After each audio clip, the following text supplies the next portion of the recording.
dono do Botafogo manda recado pro Flamengo e esquenta a rivalidade ainda mais. Salve nação rubro-negra, estamos chegando com todas as notícias do clube mais amado do Brasil. O Mengão tem jogo importantíssimo neste domingo pelo Campeonato Brasileiro. Jogando fora de casa, a equipe carioca enfrenta o Juventude em busca de quebra de tabu que dura muitos anos. E o dono do Botafogo afirmou, após a eliminação na Copa do Brasil, que pode passar o Flamengo no Brasileirão e ser campeão. O que vocês acham? Chega, participe e deixe sua opinião nos comentários. Tudo sobre o Flamengo agora. Ainda falando de Brasileirão, o líder Flamengo também joga no domingo, enfrenta o Juventude em Caxias do Sul. O time gaúcho está lá embaixo na tabela, só que jogar no Alfredo Jaconi não costuma ser fácil. Vem cá, você sabe quem é o time da Série A que o Flamengo não ganha há mais tempo fora de casa? Mirassol? Não. Bahia? Não. Vamos dar uma ajudinha então. Uma derrota para esse adversário já causou a demissão de um dos maiores artilheiros da história do clube. Eu fui traído, cara. Eu não podia ser traído. Eu fui traído. Ele não vai vestir mais a camisa do Flamengo. Ele era ninguém menos do que o baixinho Romário. É lamentável, porque todos sabem o que eu sinto pelo Flamengo, mas ele é o presidente, ele decide. Aconteceu em 1999. O Flamengo perdeu para o Juventude no estádio Alfredo Jaconi e foi eliminado do Campeonato Brasileiro. Alguns jogadores foram a uma boate depois do jogo. Romário foi o único punido. Boa parte da torcida ficou do lado dele.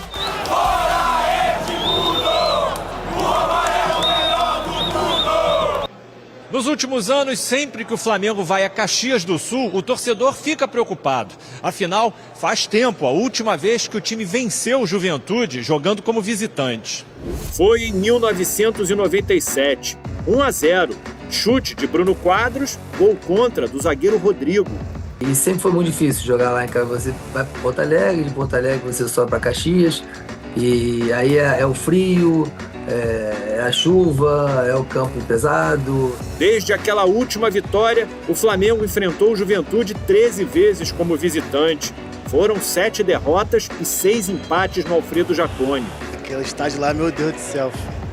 Em 2021, a chuva transformou o futebol em polo aquático. Mateuzinho tentou jogar por baixo com o gramado encharcado. Ela parou, o Peixoto não perdoou.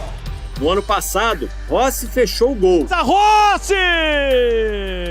Mas não conseguiu evitar mais uma derrota. Mandaca pro Juventude! Só que agora acabou esse negócio, né, irmão?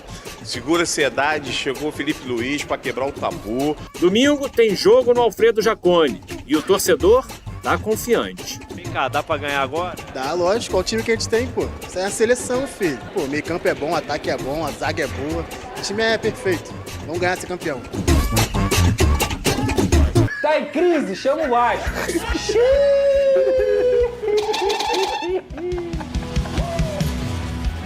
Sabe quando você sabe que assim, qualquer coisa da sua vida já foi pro beleléu? Quando você recebe esse vídeo do estagiário.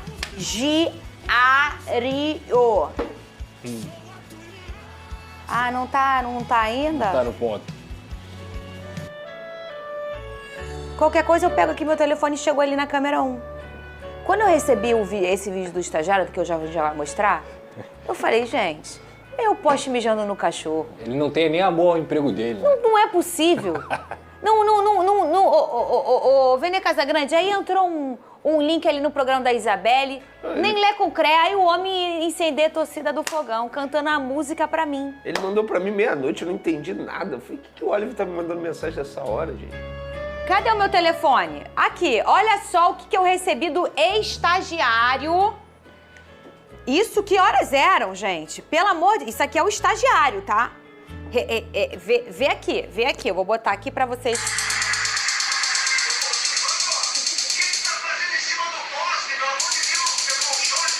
Esse é o estagiário. Alô, Fernanda Maia! Chama o John Texton, porque o gás, acabou o gás do fogão aqui, cara! É Vascão, cara! É Vascão! Seu estagiário, Pedrosa. Oliver, que não é o do teste de fidelidade. Não é. Ai, meu Deus. No mínimo, ele é corajoso. Olha aqui, ó. Deixa eu falar uma coisa. Ele está se garantindo em mim, velho. Só que a minha corda é fraca também. Cara, foi mexer com a Minnie. Disney. Não tem como. Tá louco? Ele nem tava aí Mas hoje. o chefe é... porque toda sexta ele folga, velho. Lembrando que o chefe é vascaíno agora. Então tá tranquilo. Ele falou... Olha aqui. Vamos falar desse jogo, Lucas Pedrosa, que eu vou dizer uma coisa pra você, hein? Você tem que bater palma para o seu treinador, que nesse programa várias vezes falamos que ele não é flexível, que ele só tem um jogo, que não sei o quê, que ele é teimoso. Mas ontem, eu não sei se é a primeira vez, porque eu não assisto todos os jogos da história da vida do Diniz. Sim. Mas eu achei incomum a postura que ele escolheu, num sentido de várias horas do jogo se defender, se tivesse que dar um chutão, dando um chutão, um jogo até um pouco diferente do que ele pratica, entendendo que ele ia ter que sofrer um pouquinho, mas que ia ganhar além, obviamente, do talento de seus personagens, né? Na vontade de vencer, na competitividade. Lucas Pedrosa, comente do seu Vasco da Gama e me fale se você concorda com o que eu vi ontem de Fernando Diniz, que, na minha opinião, no jogo da prancheta, venceu o Ancelotti. Então, Fernanda, eu acho que se você for olhar as duas partidas, tanto em São Januário quanto dentro do Newton Santos, você olha a classificação do Vasco e você não fala assim, o Vasco passou sangrando. O Botafogo amassou o Vasco e o Vasco passou por sorte. Isso não aconteceu. No primeiro jogo em São Januário, o Vasco jogou melhor do que o Botafogo, poderia ter vencido a partida, mas foi um jogo muito equilibrado. No Newton Santos, o Vasco teve a sorte de abrir o placar, com a belíssima falta batida pelo Felipe Coutinho, e aí o Neto, eu nem sei se dá pra chamar aquilo de falha, mas eu vi muita gente falando que ele falhou, dá o rebote pro Nuno Moreira, acho que a falha também tem a ver com o sistema defensivo do Botafogo, que não acompanhou, e o Nuno Moreira conseguiu fazer o primeiro gol. Aí, sobre o que você falou, Fernando, eu acho que tem um teor de Copa do Brasil, um teor de competição mata-mata. Porque um jogo com 3 pontos, talvez ele teria outra postura, talvez ele acreditaria em outra forma de jogar, mas sofrer nesse tipo de competição é muito importante. E qual seria a única forma que o Vasco, diante da discrepância que tem pro Botafogo fora de campo, e quando eu digo isso, gente, são números, o Botafogo tem um investimento de quase 10 vezes maior do que o do Vasco. São mais de 600 milhões gastos nessa temporada, enquanto o Vasco gastou 70, 80. Então, assim, a única forma de conseguir equilibrar essa situação era o quê? Era sendo um clássico, camisa com camisa, mas na vontade, na competição. E isso vai além da bola. Eu acho que o Vasco ainda é uma equipe, digamos assim, tecnicamente inferior à do Botafogo, mas que teve mais vontade, teve mais disciplina, teve mais concentração, e isso, em momentos decisivos, é muito importante. Então eu acho que o Fernando Diniz, quando toma o gol, por exemplo, na bobeira que o Léo Jardim deu naquela saída de bola, mas não só do Léo Jardim, mas do próprio sistema defensivo, o Vasco desmorona um pouquinho ali, o Botafogo cresce no final do primeiro tempo e no segundo tempo o Botafogo continua melhor no início, porque o Pumita é colocado na lateral esquerda e o Vitinho entra em campo e o Botafogo começa a atacar por ali. Só que o jogo vira. A partir dos 20 minutos, digamos assim, o Vasco começou a ter oportunidade, novamente o controle do jogo volta para o Botafogo e no final da partida com a entrada do Robert Renan, que para mim foi o cara que mudou o panorama da partida, o Vasco cresce e ficou até próximo de fazer o segundo gol. Vai pro pênalti e o cara que tinha falhado dentro do jogo, que para mim falhou, no momento que sai ali e comete o pênalti no Correia, o Léo Jardim, ele aparece porque ele é um herói.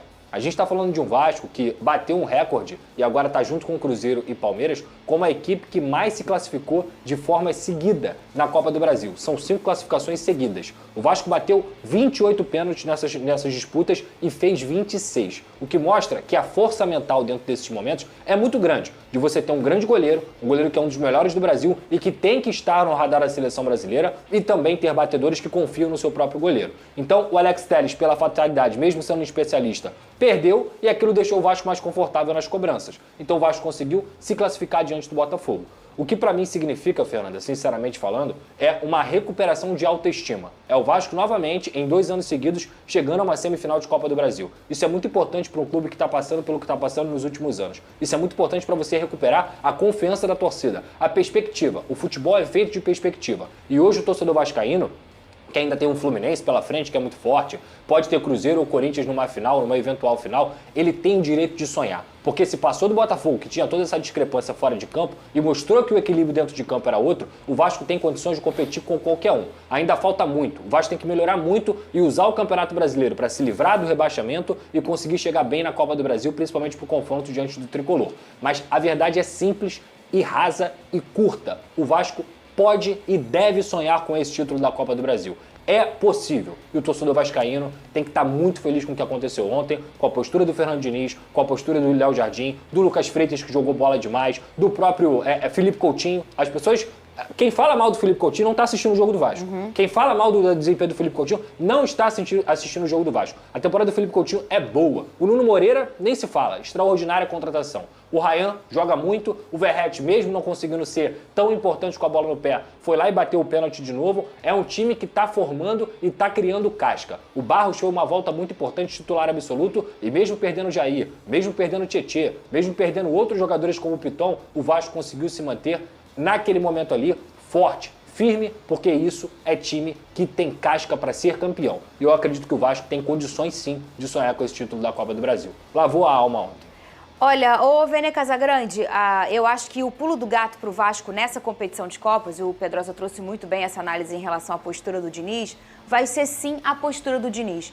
Assim, a gente sabe, né, que a prateleira hoje, no investimento e tal, do Botafogo é outra em relação ao do Vasco. E o Vasco ontem jogou pela sua camisa, eu não estou dizendo que o Botafogo não quis vencer, que o Botafogo... Nem vou dizer, o Botafogo entrou com soberba. Não, eu nem acho isso. Mas os elementos que o futebol pede nesse momento de Copa, nesse momento de eliminação, e aí você às vezes saber que você está em outra prateleira, então você precisa mudar talvez o seu jeito de jogar e levar para o pênalti. Gente, você quando leva para o pênalti, ô Venê, você iguala tudo. Ainda mais, você até ganha um favoritismo quando você tem um goleiro, que é o Léo Jardim. Quando você tem um número como o Vasco, 5 avanços seguidos, batendo um recorde de Copa do Brasil, avançando nessa forma, nos pênaltis. Aí o Pedrosa traz um número, 28 penalidades, 26 certos. 28 bateram e 26 certos. Isso quer dizer o quanto que esses caras estão prontos. E a gente está falando, já mudou os batedores, já mudaram, mas é a certeza que você tem um super goleiro que vai garantir pelo menos uma penalidade. O Botafogo já viveu isso, sabe quando? Quando tinha o Gatito Fernandes, que era o maior pegador de pênalti do Brasil na ocasião. E sabe o que o botafoguense queria? Ir pro pênalti. Ele fazia de tudo para ir, porque ele tinha certeza que o Gatito ia pegar. Fernandinha, o Pedrosa mencionou aí o número de cobranças feitas pelo Vasco da Gama e o número de acertos, que é algo impressionante, mas também tem que ressaltar o número de cobranças que o Léo Jardim pegou durante essas 5 vezes. Foram 10, né, que você acabou de mencionar. É o tipo de situação que o jogador que vai bater um pênalti, eu tenho certeza que os 5 que vão bater o pênalti, eles devem se reunir e falar assim, vamos fazer, porque pelo menos um nosso goleiro vai pegar. Porque isso passa uma confiança absurda para os jogadores que vão bater a penalidade máxima. E o Léo Jardim é um bom exemplo para aqueles que falam assim, nossa, pagar 1 milhão para um goleiro, será que vale a pena? A resposta está aí, dentro de campo. Vale cada centavo investido. Por isso que a renovação de contrato dele, na ocasião, quando o Pedrosa trouxe aqui os números, eu fui sempre a favor dessa renovação de contrato, independentemente de quanto iriam pagar para ele no salário, porque é um jogador que te entrega, e te entrega sempre. A gente pode discutir aí uma situação ou outra, que ele pode ter bobeado, pode ter falhado, mas de modo geral, a passagem dele pelo Vasco da Gama, a trajetória dele no Vasco da Gama é absurda. É um jogador que te entrega muito, é extremamente decisivo. Mas eu gostaria também de elogiar um outro jogador na linha, não só o Léo Jardim, o Cauã Barros. O que o Cauã Barros jogou ontem desceu a lenha ali no início, né? Depois ele ajustou. E o primeiro jogo também. Ele estava perdendo, descendo a lenha ali nos primeiros minutos. É um jogador que acabou de chegar ao Vasco da Gama nesse retorno dele, ou seja, está treinando há pouco tempo com os demais companheiros e na partida de ontem ele teve que jogar com alguns jogadores ao lado dele por conta de lesões. O Tietê saiu lesionado, depois o Hugo Moura acabou sendo levado para jogar ao lado dele e o Cocão também jogou ao lado dele, ou seja, foram 3 companheiros durante 90 minutos e o Cauã Barros continuou sendo uma peça fundamental no time do Vasco da Gama ontem para essa classificação. Um jogador jogador que chega numa hora muito boa, tendo em vista aí essa lesão do Jair, que vai ficar longo tempo fora novamente. Então eu gostaria de elogiar a partida dele, porque foi uma partida muito consistente, um jogador que vai agregar bastante ao técnico Fernando Diniz, e o Robert Renan, que o Diniz tanto elogiou na entrevista coletiva, de fato é um zagueiro que tem muita qualidade. Todo mundo pensou na hora, hein? Todo mundo pensou na hora que ele ia acabar de... Juro pra você, Pedrosa, eu apostaria dinheiro na hora. Eu tava nervoso, pressão baixa. Ele vai cavar. Todo mundo pensou isso. Mas enfim, independentemente disso, o Vasco, na minha concepção, durante os 2 jogos, mereceu essa classificação, foi melhor no jogo de ida em São Januário. E ontem foi uma partida muito dividida, sim, mas de modo geral acho que o Vasco da Gama mereceu essa classificação. E não é uma crítica assim ao Botafogo, também concordo com você que não teve soberba, nada disso. Não apenas teve. dentro de campo a gente pôde ver um time que foi melhor que o outro. E mata-mata é diferente. A gente fala isso aqui, mata-mata é diferente, os jogadores entram com espírito diferente, a estratégia do treinador é diferente. Eu concordo com o Pedrosa que duvido que se fosse um jogo de Campeonato Brasileiro o Diniz tivesse essa postura, mas enfim, acabou tendo ontem e levou a melhor. E eu concordo com o Pedrosa, o vascaíno ele pode sonhar. Ontem eu brinquei aqui e tal, mas o vascaíno pode sonhar por quê? Mata-mata é diferente. Vai pegar o Fluminense agora, é um clássico carioca, a gente só daqui a 3 meses, literalmente falta muito. Então assim, muita coisa pode acontecer até lá, eu acho que o Vasco pode sonhar sim com esse título. E tem um ponto em jogo de mata-mata que é o jogador que desequilibra, né? Sim. O jogador, ou um fora de série, ou um jogador que, de sua natureza, desequilibra. O Botafogo tem um elenco muito robusto. O Botafogo troca as peças e entram peças que dão conta do recado. Mas ter aquele quê desequilibrante. Se a gente for olhar para o Vasco, quem definiu ontem o jogo do Vasco? Coutinho batendo a falta, Nuno Moreira fazendo o gol e o Léo Jardim pegando o pênalti. São jogadores que desequilibram. Alto calibre. Exatamente. E que desequilibram, que pegam um jogo, botam um jogo no bolso, que às vezes podem até não estar bem, mas que pegam uma bola e resolvem a partida, a efetividade. Não adianta você ter volume, chegar perto da baliza, se você não botar a bola no barbante. O futebol é gol. Então, assim, ter um jogador desequilibrante faz a diferença. E eu acho que é isso que eu sinto nesse ano de 2025 para o Botafogo. Tem um bom elenco. A gente vê, por exemplo, eu achei que o David fez escolhas lá em São Januário que eu não faria. Mas ontem eu acho que não foi na conta dele. Ele não fez, devia ter colocado fulano e não botou ciclano. Pra quem reclama... O Neto falhou, Fernandinho. Não, mas eu tô falando o David. Sim, então assim... Ele não tem culpa. O goleiro que acabou de chegar, pra mim foi falha. Assim, eu nunca fui goleiro, mas com todo respeito, o nível desse goleiro, o Neto, a gente tá falando de um bom goleiro, não pode bobear da maneira que ele bobeou ontem. Ele praticamente espalmou na cabeça do Nuno Moreira. Ele poderia espalmar pro lado, ele qualquer tinha que espalmar outra. pra fora. Exatamente. Eu nunca fui goleiro, mas assim... É só a gente acompanhar o futebol. Quem acompanha o futebol sabe muito bem que ele deu mole. Então, acho que ontem não ficou na conta do David, sabe? Não ficou. O jogador... O time tá se formando, já falamos o ano inteiro aqui sobre o planejamento que foi falho. Então, o jogador desequilibrante tá faltando para dar esse glow no Botafogo. Ele tinha o Igor Jesus, que botou o Botafogo em várias decisões nesse ano, classificando o Botafogo, fazendo seus gols. O Gregory também era esse cara que desequilibrava.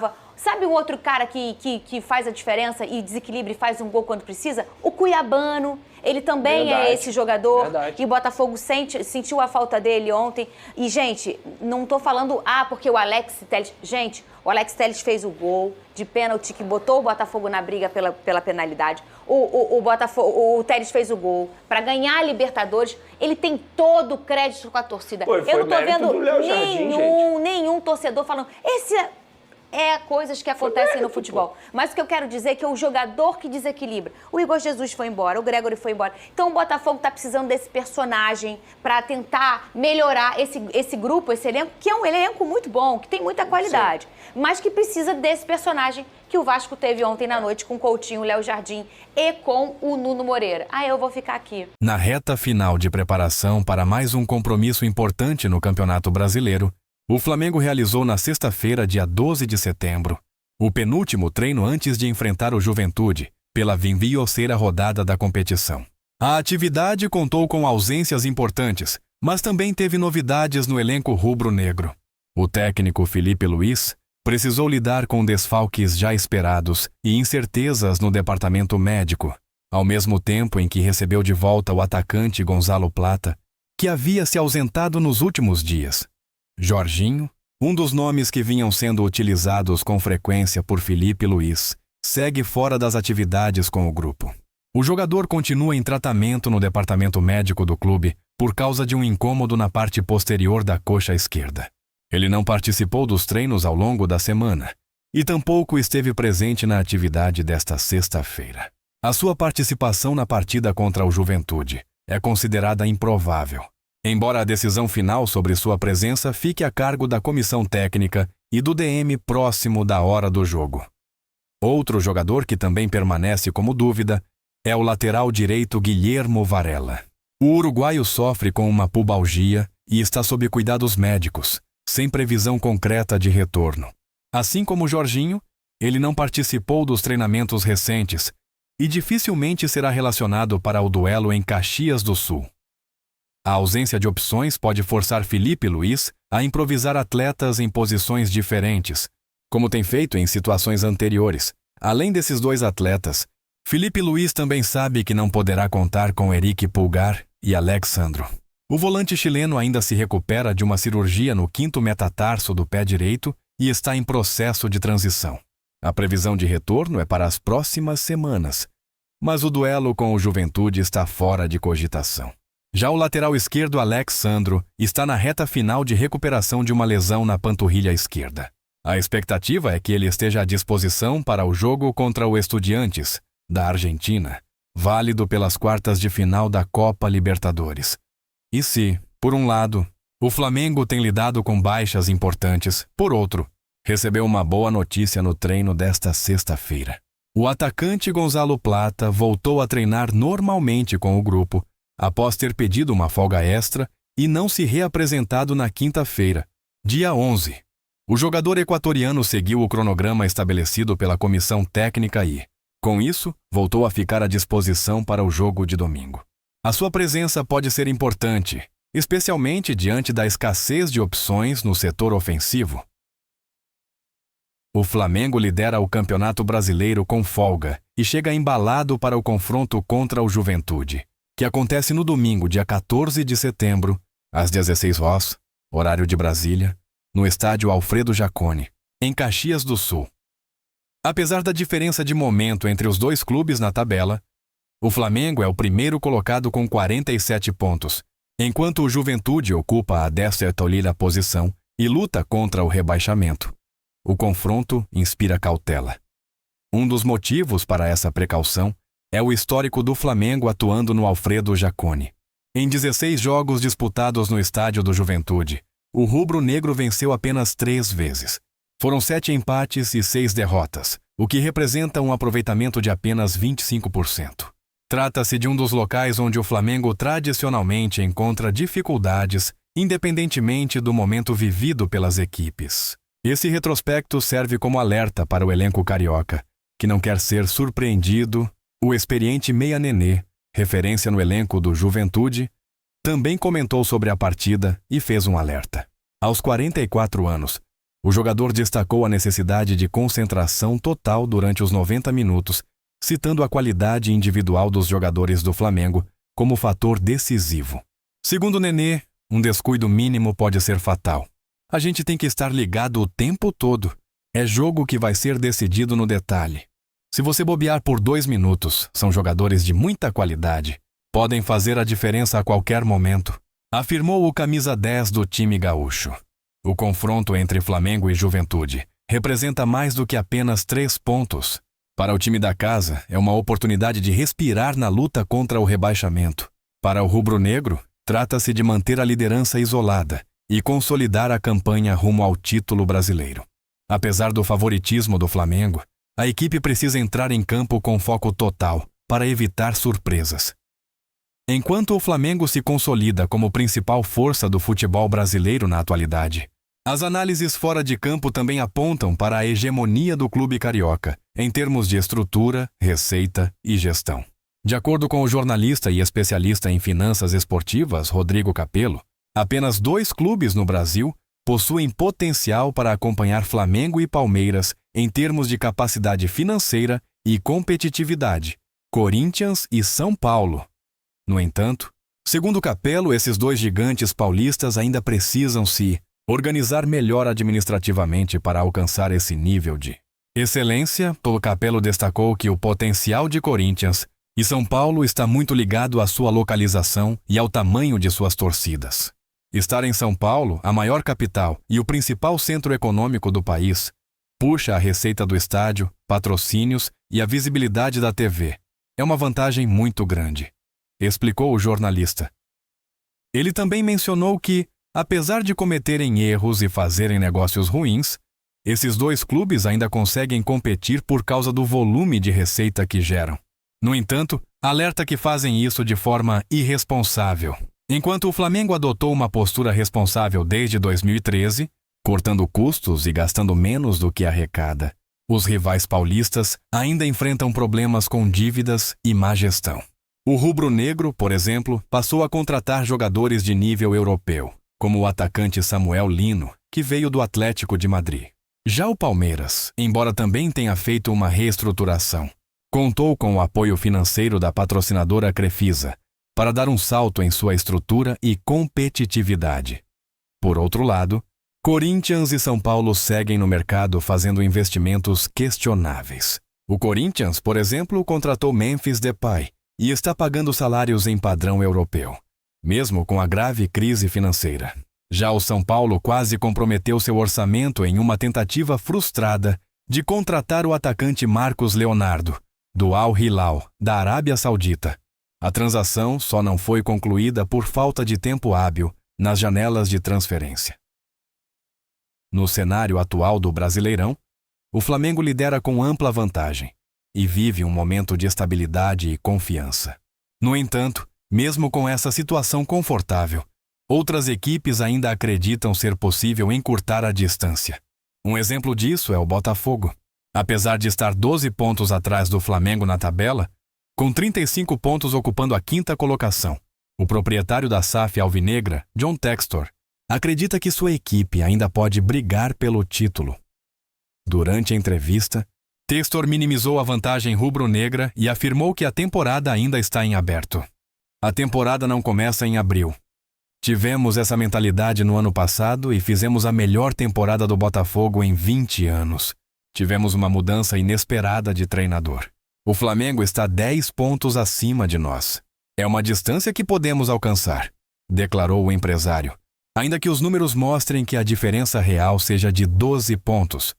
O Botafogo, no entanto, enfrenta dificuldades.